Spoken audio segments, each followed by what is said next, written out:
This is the story of the first prisoner of Iwo Jima. The date is February 19, 1945. 30,000 U.S. Marines are about to storm Iwo Jima, a tiny volcanic island in the Pacific that most Americans had never heard of. It sits 760 miles south of Tokyo, close enough for B-29 bombers to use as an emergency landing strip, close enough to launch fighter escorts for bombing raids on the Japanese mainland. The island is 8 square miles of black volcanic sand and sulfur. It smells like rotten eggs. The heat is unbearable. There's not a single natural source of fresh water. Mount Suribachi, a dormant volcano, dominates the southern tip like a dark fortress. 21,000 Japanese soldiers are dug into this rock. Not just dug in, they've spent months creating an underground labyrinth. 11 miles of tunnels. Our 1,500 underground bunkers. Pillboxes with reinforced concrete walls 5 feet thick. Artillery positions that can hit the beaches from multiple angles. Every inch of sand is pre-sighted for mortar and machine gun fire. The Japanese commander, General Tadamichi Kuribayashi, has given his men a simple order. We shall fight until the last man. Not a rallying cry, a literal command. The Americans think they'll take the island in 5 days, maybe a week. It takes 36 days. 7,000 Americans die. Nearly 20,000 are wounded. It becomes the only battle in the Pacific where American casualties exceed Japanese casualties. Every casualty rate, every statistic from this battle is worse than any other island campaign, worse than Tarawa, worse than Saipan, worse than Peleliu. But here's the number that matters for our story. Of those 21,000 Japanese defenders, only 216 are taken prisoner by the time the battle officially ends on March 26, 1945. 216 out of 21,000. That's a surrender rate of 1%. 99% chose death.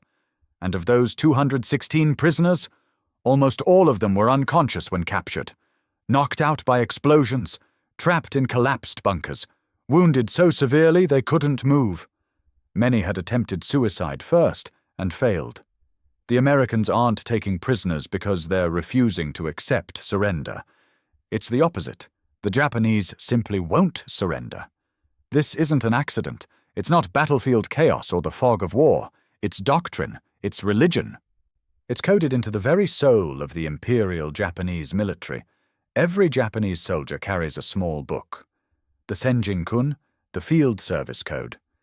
Issued in 1941 by Minister of War Hideki Tojo, it's part military manual, part spiritual text. And it has one central commandment that overrides everything else. Do not live to experience the shame of being taken prisoner. Not avoid capture if possible. Not resist capture. Don't live. The shame of capture is considered worse than any death, worse than being burned alive, worse than being blown apart, worse than starvation. This isn't just military discipline. It's woven into centuries of Japanese warrior culture. Bushido, the way of the warrior. Loyalty unto death, honor above life. Surrender equals eternal disgrace, not just for the soldier, but for his entire family, his parents, his siblings, his children not yet born. This is not exaggeration. In 1942, after the fall of Singapore, thousands of Allied soldiers surrendered to the Japanese. The Japanese officers were genuinely confused. They couldn't understand it. How could men surrender while still able to fight? It was incomprehensible. Many Japanese soldiers believed that surrendering soldiers had proven themselves subhuman. That's how deeply the code ran. Across every Pacific battle, the statistics are consistent and horrifying. On Saipan, almost 30,000 Japanese soldiers and civilians committed suicide rather than surrender. Mothers threw their children off cliffs before jumping themselves. Wounded soldiers crawled into caves with grenades. On Tarawa, only 17 Japanese soldiers out of nearly 5,000 surrendered. On Peleliu, it was 300 out of 11,000. Across the entire Pacific War, Japan's surrender rate averaged less than 2%. Think about that. 98% of Japanese soldiers who faced combat chose death over surrender. Not because they were fanatics, though some were. Not because they were brainwashed, though propaganda played its role, but because the cultural weight of shame was heavier than the fear of death. So when I tell you that on Iwo Jima, by May 16, 1945, not a single conscious armed Japanese soldier had voluntarily surrendered, I need you to understand. This wasn't unusual. What was unusual, what was virtually impossible, was what happened next. May 14, 1945. The battle for Iwo Jima officially ended 7 weeks ago. Mount Suribachi was taken on February 23rd, that famous flag raising that became the most iconic photograph of the war. The island was declared secure on March 26th, but secure is a relative term. There are still Japanese soldiers in the tunnels, still holdouts in caves, still wounded men hiding in collapsed bunkers. The island is littered with unexploded ordnance, booby traps, and desperate men who refuse to believe the battle is over. The Marines are still patrolling, still clearing tunnels, still dying, 2 months after the main battle ended. Somewhere in the northern sector of the island, a Japanese soldier, we'll learn his name is Yamamoto Takeshi, is running out of time. He's 23 years old, a fisherman's son from Hiroshima. He wanted to be a teacher before the war. He's good at mathematics. He likes order. Are problems that have solutions. The problem he's facing now has only one solution according to his training: death. His unit has been decimated. The tunnels they were defending collapsed 3 days ago under American artillery. Most of his comrades are dead. He's wounded. Shrapnel from the barrage caught him in the left side, just below the ribs. Not immediately fatal, but bad. He's packed the wound with strips of his uniform and volcanic sand. The bleeding has mostly stopped, but the pain is constant and the infection is starting. He's alone. Or almost alone. There might be others still alive in the tunnel system, but the explosions have cut off all the passages he knows. He's been crawling through darkness for days, drinking water that drips from the cave walls, eating nothing. On the afternoon of May 14th, when he emerges from a tunnel entrance into daylight for the first time in weeks, the brightness physically hurts. He's dizzy from blood loss and dehydration. He can barely stand, and everywhere he looks there are Americans. He crawls back down into a shell crater, a hole blown in the earth by naval bombardment, maybe 4 feet deep, its edges torn and irregular. He lies at the bottom and pulls volcanic sand over himself, partly for camouflage, partly because he's cold despite the heat, partly because he doesn't know what else to do. His hand finds the Type 97 hand grenade on his belt. He removes the safety cap. The pin is still in, but it would take less than 2 seconds to pull it and end this. 2 seconds between life and death, between following orders and what? Dishonor? Shame? The betrayal of everything he's been taught? But he lies there with his hand on the grenade and waits. He's decided something, though he doesn't have words for it yet. If the Americans find him, he'll pull the pin. Take as many as he can with him. Die like a soldier. Die with honor. That's the plan. But plans change. An hour passes, maybe 2. Time is strange when you're bleeding into sand. Then he hears voices, American voices, the sharp, angular sounds of English, boots hitting the ground near his head. They're right there, right above him. His fingers tighten on the grenade, but he doesn't pull the pin, because something in his wound shifts, and the pain is so sudden and complete that he nearly blacks out. He bites down on his sleeve to keep from screaming. His vision tunnels. For maybe 30 seconds, he's not capable of pulling anything. By the time the pain recedes to something manageable, the moment has passed. The Americans are settling in. They're using his crater as a position. More voices, more boots. Someone sits down right at the edge, less than 3 feet from his head. He can hear the man breathing, can hear him unscrewing a canteen. The sound of water being drunk. Takeshi's throat is so dry it feels like it's cracking. He lies there in the dark, beneath the sand, and listens to the Americans drink water. He still has the grenade in his hand. He could still do it. But now he's waiting for the right moment. The tactical moment, when they're all close together, when he can maximize casualties. That's what he tells himself. But hours pass. The sun sets. The Americans don't leave. They're using this hole as a foxhole, a defensive position for the night. And he can hear them above him, settling in. Someone strikes a match. The smell of cigarette smoke filters down through the sand. Someone laughs at something. A low, tired laugh. Takeshi has been in combat for 2 years. He knows the sound of men who are exhausted, who want to go home, who are sick of war. It's the same sound Japanese soldiers make. This thought disturbs him more than the pain in his side. Night falls. The Americans take shifts. He can tell by the pattern of sounds, someone moving, someone settling in, someone else's breathing changing as they fall asleep. At some point during that first night, Private First Class Daniel Reeves from Kansas City, Missouri, sits down at the edge of the crater and pulls out a letter. He's 19 years old. He's been on Iwo Jima for almost 3 months. He's seen things that have stopped making sense. He reads the letter by moonlight. It's from a girl named Betty.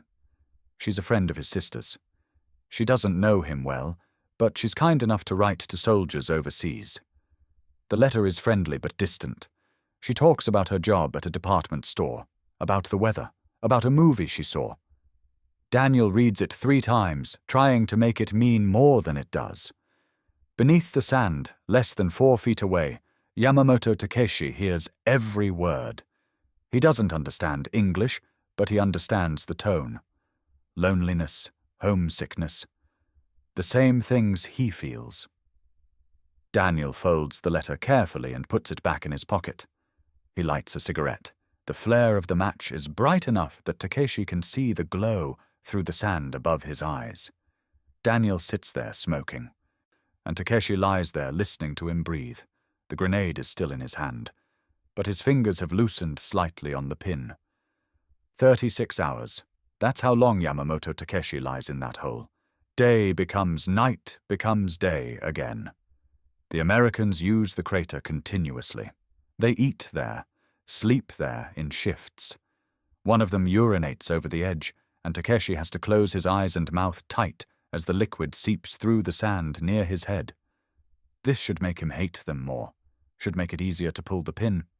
Instead, it makes them human in a way that orders and propaganda never could.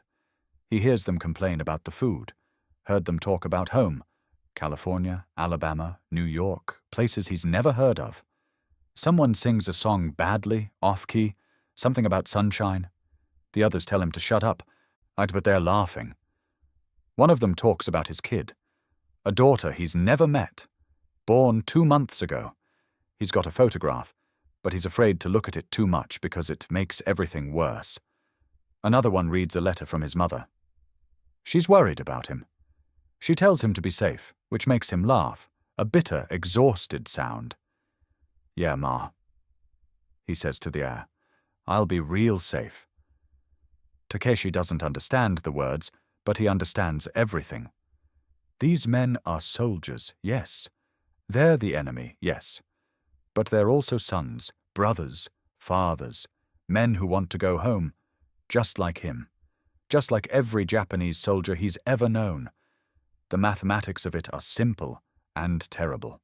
If he pulls this pin, men who love these soldiers will grieve. Mothers will get telegrams. A little girl will grow up without a father. This isn't how he's supposed to think. This isn't what the Senjinkun teaches. This isn't Bushido.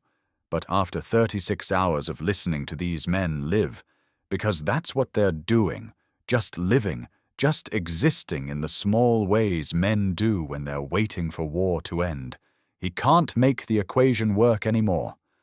Honor says, pull the pin. Something else, something he doesn't have a name for, says, don't. His wound is worse now. The infection is spreading. He's feverish. His thoughts are starting to drift in ways that frighten him.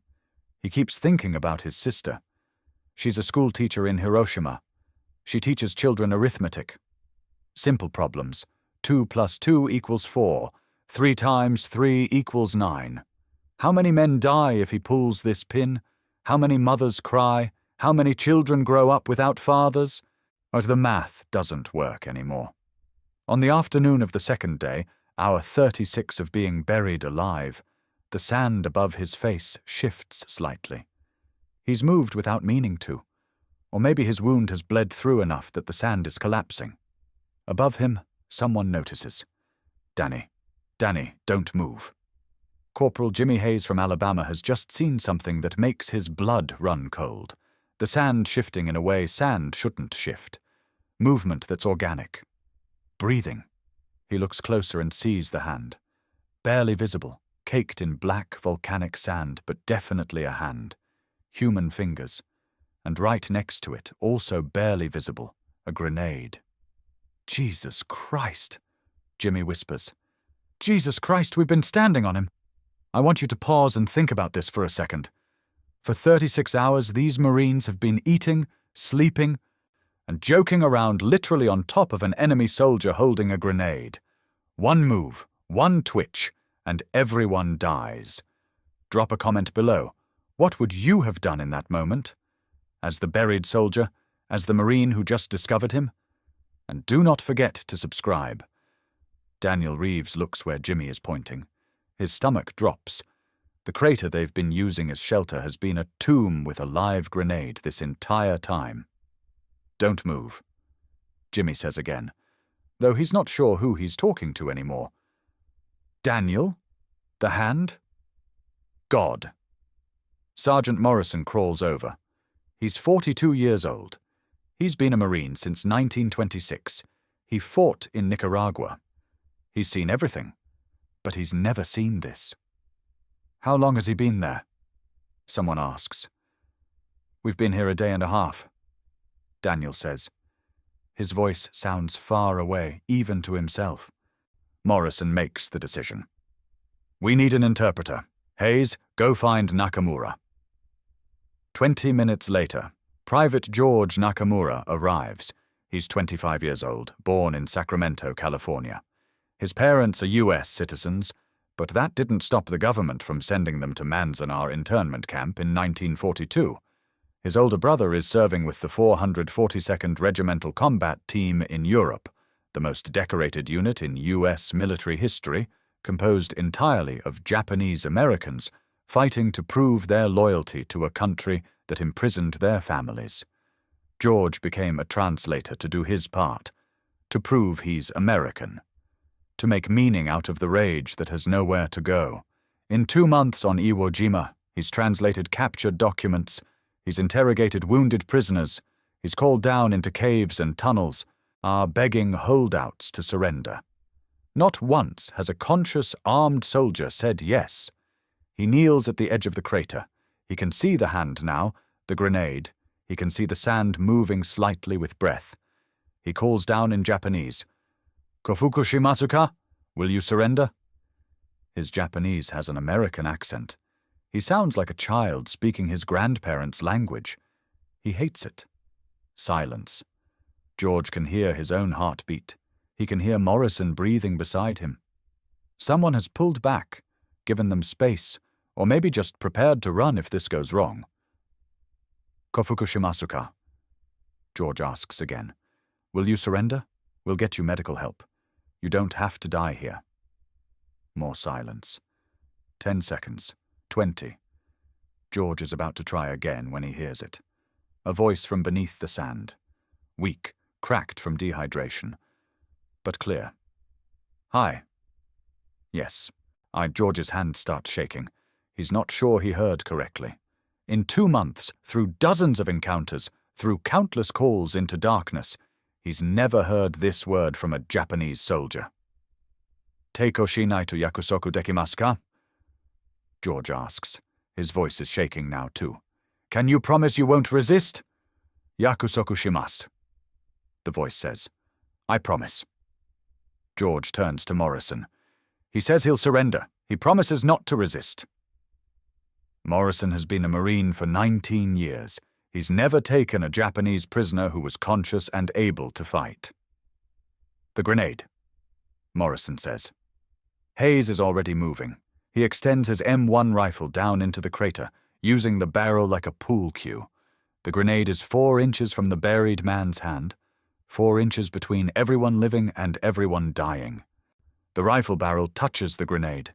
Hayes's hands are shaking so badly he's afraid he'll detonate it by accident. He flicks it gently away from the hand. It rolls against the far wall of the crater. Someone exhales.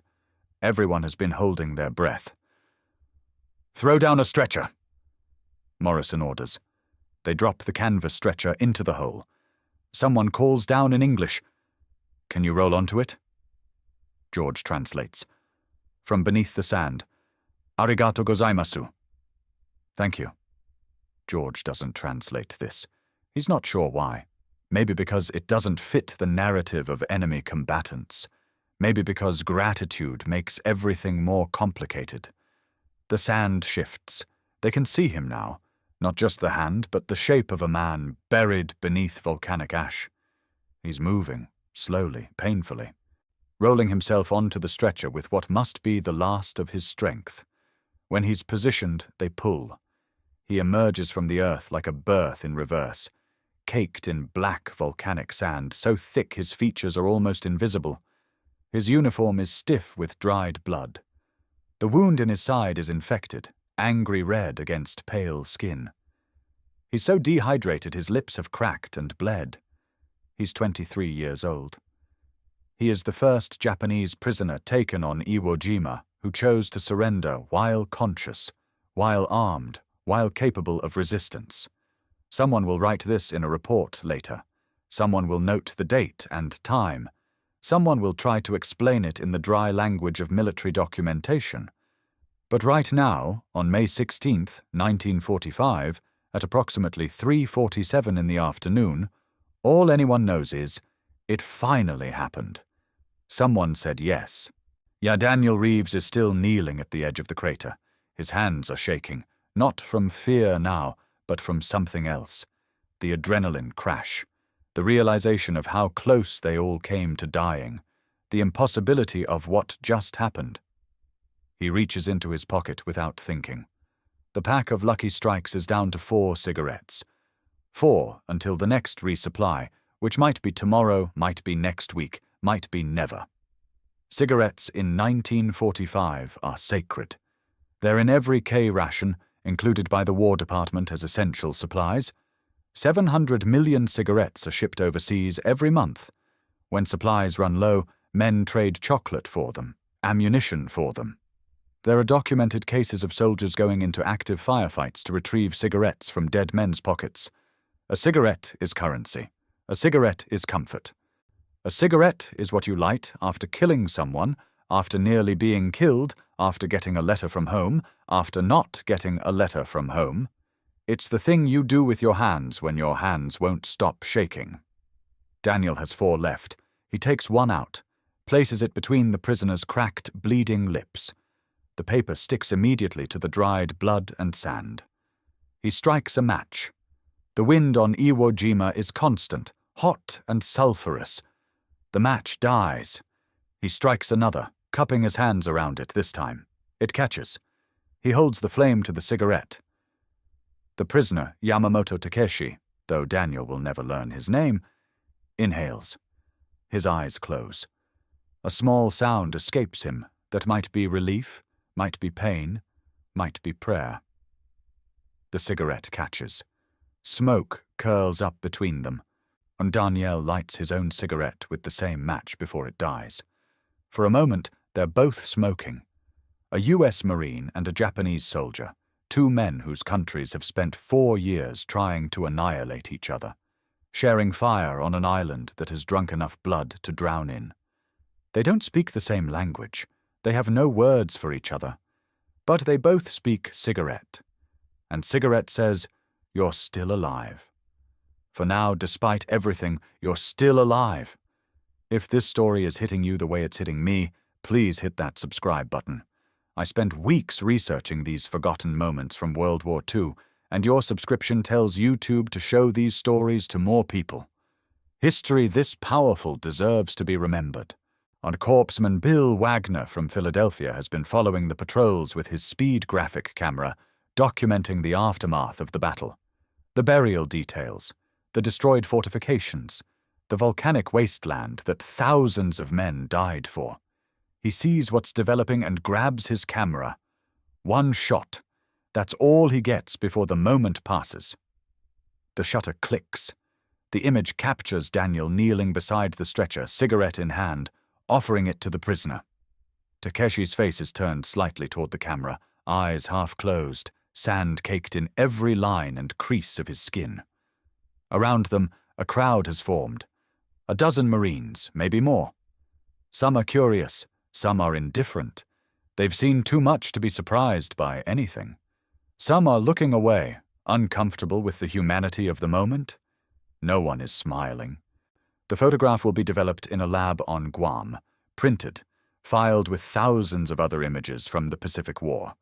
The caption will be factual, bureaucratic. A U.S. Marine gives a cigarette to a Japanese soldier buried in the sand. Iwo Jima, 1945. It won't mention that this is the first voluntary surrender. It won't mention the 36 hours. It won't mention the grenade. It won't mention what any of it means. Just a Marine, a cigarette, a prisoner. 14 words containing multitudes. The cigarette burns down. 4 minutes, maybe 5. Takeshi holds it between his fingers until the very end, unwilling to let it go. The ember dies. They carry him to a field hospital. He's barely conscious. The medics cut away his uniform, clean the wound, start an IV. He survives the surgery. Against the odds, the infection doesn't kill him. 3 days later, he's stable enough to be moved. They fly him to a POW camp in Hawaii. He'll spend the rest of the war there, behind wire, alive. In the processing paperwork, they record his name, Yamamoto Takeshi, age 23. Rank, private first class. Home, Hiroshima. He will never return to Hiroshima. Because in 3 months and 10 days, on August 6, 1945, at 8:15 in the morning, a B-29 bomber named Enola Gay will drop an atomic bomb on his city. The blast will be equivalent to 15,000 tons of TNT. The temperature at ground zero will reach 7,000 degrees Fahrenheit. 70,000 people will die instantly. Another 70,000 will die slowly from radiation poisoning. His mother will be at the market when the flash comes. She'll become a shadow burned into stone. His sister, the schoolteacher who loved arithmetic, will be at her school. She and all her students will simply cease to exist. The city Takeshi knew will become a ghost of itself, a wound in the earth that will never fully heal. But he doesn't know any of this yet. On May 16, 1945, all he knows is that he chose shame over death, and an American soldier gave him a cigarette, and for 4 minutes he was just a man who was still alive. Daniel Reeves goes back to his unit. He doesn't talk about what happened. There's nothing to say, really. Just another day on Iwo Jima. Just another thing that doesn't make sense. He's down to 3 cigarettes now. The war in Europe ends 3 days later. Germany surrenders on May 8th. The news reaches Iwo Jima in broken radio transmissions. The Marines cheer, but it's distant. Europe is another planet. Their war isn't over. On August 15th, Japan surrenders. Emperor Hirohito's voice comes over the radio, the first time most Japanese citizens have ever heard him speak. He tells them to endure the unendurable and suffer what is unsufferable. The war ends. Daniel ships back to the States in September. He gets a parade in Kansas City. People thank him for his service. He smiles and nods and says nothing about the island, about the bodies, about the Marine next to him who took shrapnel to the face, about the Japanese soldier who lived under his feet for 36 hours. He marries a woman named Claire in 1947. She's kind. They have 3 children. He works at a Ford plant for 37 years. He's a good father, a good husband, a quiet man. He never talks about the war. Not to Claire, not to his children.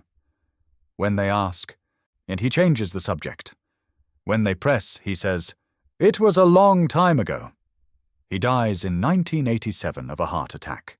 He's 61 years old. When Claire goes through his belongings, she finds things she expected.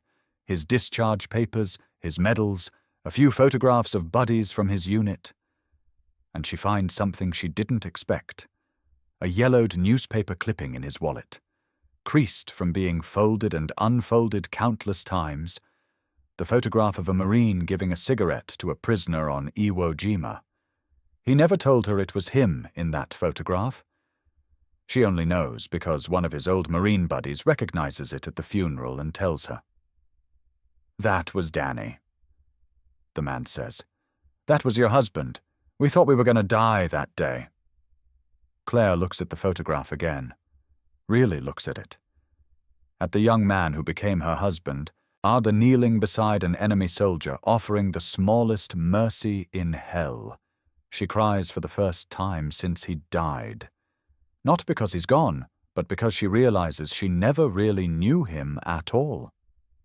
What do you think about Daniel carrying that photograph for 42 years and never telling anyone? What does that say about war, about memory, about the things we carry? Leave your thoughts in the comments. And if you know a veteran, maybe share this video with them and don't forget to subscribe.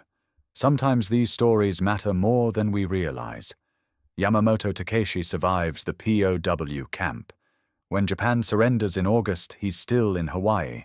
He doesn't know yet that his family is gone, that his entire city has been erased, that he's now a man without a home. He's repatriated to Japan in early 1946. The journey takes 3 weeks, and he stands on the deck of the transport ship and watches Japan appear on the horizon, and he doesn't know what he's feeling anymore. They process him through a camp in Tokyo.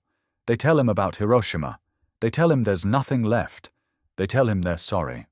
He doesn't cry. He stands there in his ill-fitting civilian clothes, provided by the US Army, ironically, and he doesn't cry. The numbers are too big.